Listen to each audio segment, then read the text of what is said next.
नमस्कार साथियों, स्वागत है आपका मेन के 24 यूट्यूब चैनल पर। बहुत बहुत साथियों, आपका आज तय करेगा कि कल आप कहाँ रहने वाले हैं। आपके आज के किए गए निर्णय व प्रयास ही आपके भविष्य की नींव रखते हैं। इसलिए सकारात्मक सोच के साथ निरंतर आगे बढ़ते रहें, अपने आप को अपग्रेड करते रहें, पढ़ते रहें। पढ़ना बहुत ज़रूरी है भविष्य के लिए। साथियों, आज बाज़ार में काफ़ी हलचल नज़र आई, लेकिन वॉलेटिलिटी काफ़ी बनी रही। वॉलेटिलिटी में कुछ शेयर ऐसे रहे जो लगभग 10% के आसपास टूट गए, और कुछ शेयर ऐसे रहे जो 5 से 8% के आसपास हरे निशान में रहे। देखो, इसका कहीं ना कहीं जो कारण है ना, वो बिकवाली जो है ना, ऐसा नहीं है कि एफआईआई की बिकवाली रुक गई है। एफआईआई की बिकवाली तो रुकी है। एफआईआई को तो साथियों संभाल लेंगे हमारे डीआईआई। जो भी एफआईआई फॉरेन इंस्टीट्यूशनल इन्वेस्टर माल बेचता है, उसको तो हमारे जो डोमेस्टिक इन्वेस्टर हैं वो संभाल लेंगे। पर लेकिन कहीं ना कहीं साथियों ये चीज़ आपको नोटिस करनी पड़ेगी कि जो सोमवार का लो था वो हम कहीं बचा पाएँ। अगर हम सोमवार का लो बचा पाते हैं तो ये मान के चलो कि हम आगे सस्टेन कर पाएंगे, जो कि हमने किया भी है। क्या एफआईआई की से जो स्मॉल जो लॉन्ग एनएचआई होते हैं ना, जो नॉन हाई इंडिविजुअल नेटवर्थ रखने वाले रिटेलर होते हैं, तो वो पैनिक में ना बेचें। क्योंकि अगर हम एनएचआई ना माल बेचना चालू कर देंगे ना, जो हाई इंडिविजुअल नेटवर्थ वाले जो रिटेलर होते हैं, तो फिर संभलना कहीं ना कहीं भारी हो जाएगा। अभी देखो, प्री बजट रैली भी चालू हो सकती है। अब धीरे धीरे बॉटम बन गया है, ऐसा भी मान सकते हैं कि यार धीरे धीरे जो काफ़ी 26,000 से बाजार टूटता हुआ 23,000 पे आया, और 23,000 के आसपास बॉटम बन गया है, ऐसा जानकार मानते हैं। लेकिन अभी आपको अग्रेसिव होकर ट्रेडिंग नहीं करनी है, अग्रेसिव होकर ख़रीदारी नहीं करनी है। क्या करना है उसमें, क्या करना, आपको एक स्ट्रेटजी बनानी है कि यार अगर हमें 100 रुपये मार्केट में लगाने हैं तो 20 रुपये तो अभी लगा सकते हैं। बाज़ार टूटा क्यों था? क्योंकि बाज़ार में कुछ वैल्यू ना, कुछ जो शेयर थे ना, वो ओवर वैल्यू हो चुके थे। अभी देखो, जो टाइटन है, पिछले अभी टाइटन पे बहुत खबर आ रही है कि टाइटन में कुछ इंटरनली कुछ गड़बड़ हुआ है। वो सॉरी, कल्याण ज्वेलर्स के बारे में कोई खबर आ रही है कि कल्याण ज्वेलर्स में कुछ गड़बड़ हुआ। तो साथियों, कल्याण ज्वेलर्स के मैनेजमेंट ने आकर के कल क्लियरेंस दे दिया था, और कल बढ़ा भी है वो 5%। अब 5% कल बढ़ा है, वो किस कारण बढ़ा है, वो उसके पीछे 2-3 चीज़ें हो सकती हैं। ऐसा नहीं है कि आप उसमें ऐसा जानकारी आ रही थी कि जो कल्याण ज्वेलर्स का जो पैसा है वो गलत जगह से यूज़ किया जा रहा है, उसको पैसे को अलग अलग जगह खर्च किया जा रहा है। कुछ मतलब इनके ऊपर 1-2 एफआईआर हुई है, ऐसा बता रहे हैं। कुछ उनके जेट प्लेन वगैरह लिए जा रहे हैं, ऐसा बता रहे हैं। लेकिन ये सब चीज़ें कहीं ना कहीं आपको देखनी पड़ेंगी साथियों। ऐसा कोई नेगेटिव नहीं है, पर हाँ, कल्याण ज्वेलर्स जैसे शेयर को पिछले एक हफ्ते में, मतलब इस स्टॉक ने जितनी पिछले 4 महीने में रनअप दिया था, वो स्टॉक ने एक हफ्ते के अंदर ऑब्जर्व कर लिया। ये चीज़ देखनी पड़ेगी। आज सबसे बड़ी अगर खबर देखें साथियों, सबसे बड़ी खबर रही ABFRL की, Aditya Birla retail fashion limited.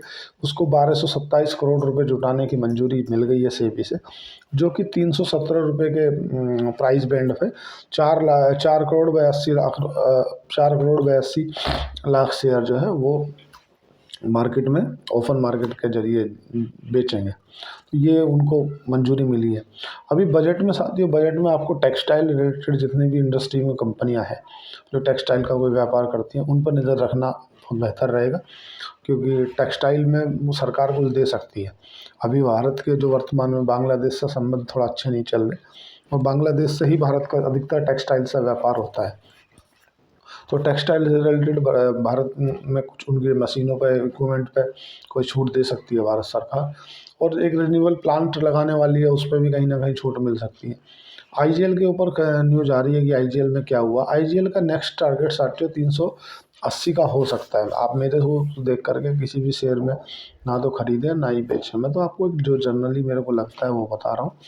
Stock ने जो 310 से लेकर के 450 के आसपास तक की जो 150 रुपये का उसने मतलब 50% का रन अप दिया, तो कहीं ना कहीं वो अपने आप को एडजस्ट कर रहा है। ये चीज़ें माननी पड़ेगी। रिन्यूएबल कंपनी की जो रिन्यूएबल से रिलेटेड जो कंपनियां हैं उन पर नज़र रखना अभी ज़्यादा बेहतर रहेगा, क्योंकि सरकार बजट में कुछ ना कुछ दे सकती है इनके लिए विशेष।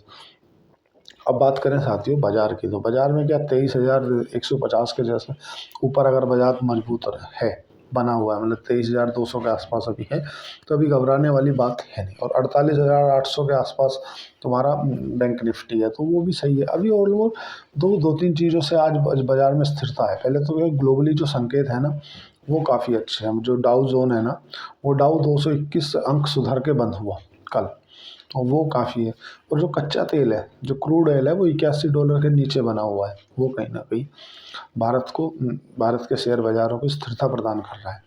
अब क्यों कच्चा तेल इतना कम क्यों है? कच्चा तेल कम इसलिए है साथियों कि देखो, इजराइल और हमास के बीच में जो बढ़ता हुआ तनाव था ना, उसे कहीं ना कहीं कंट्रोल होने की गुंजाइश दिख रही है। तो उससे जो कच्चा तेल है उसमें थोड़ी सी नरमी आई है।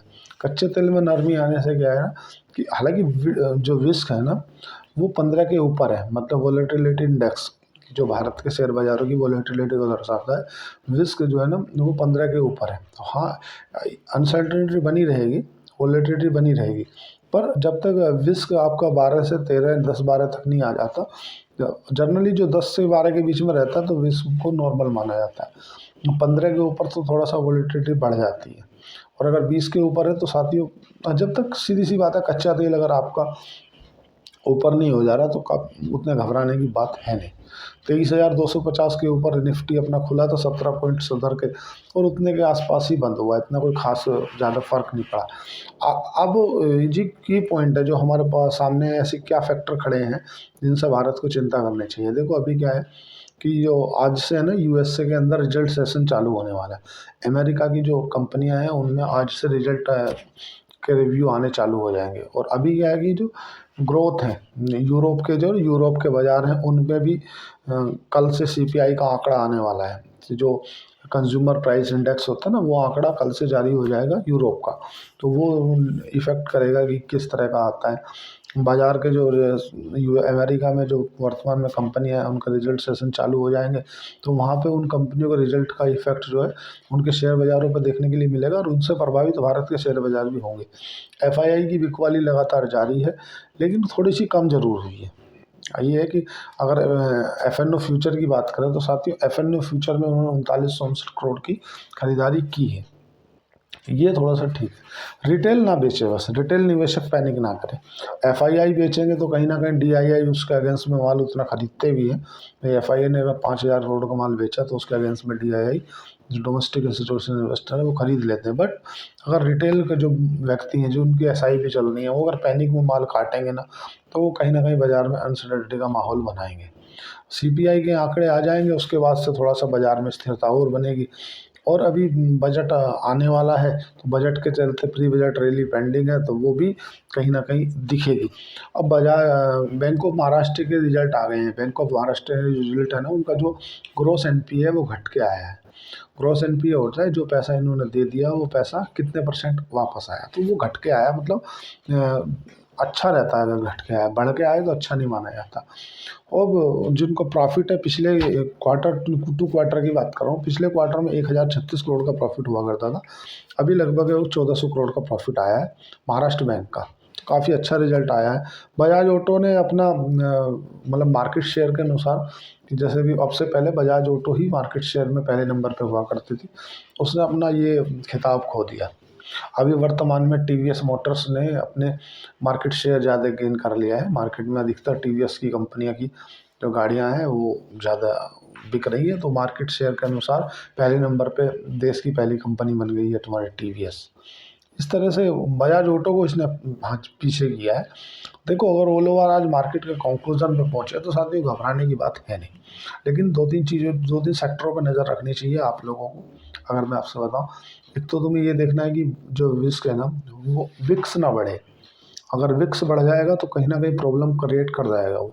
आप लोगों को विक्स पर नज़र रखनी है। दूसरा क्या कि जो बजट में आने वाली रिन्यूएबल, सरकार रिन्यूएबल कहीं ना कहीं बढ़ावा देगी। सरकार टेक्सटाइल से रिलेटेड जितने भी, तो टेक्सटाइल से रिलेटेड जो कंपनियां उन पर ध्यान रखो, जो तुम्हारा रिन्यूएबल से रिलेटेड कंपनी है उन पर ध्यान रखो। और आप कुछ भी मत खरीदो बाजार में, क्या हर चीज़ अभी आप देखोगे अच्छी अच्छी कंपनियां कौड़ियों के भाव मिल रही हैं, मतलब अच्छी अच्छी वैल्यूएशन पर मिल रही है कंपनियां।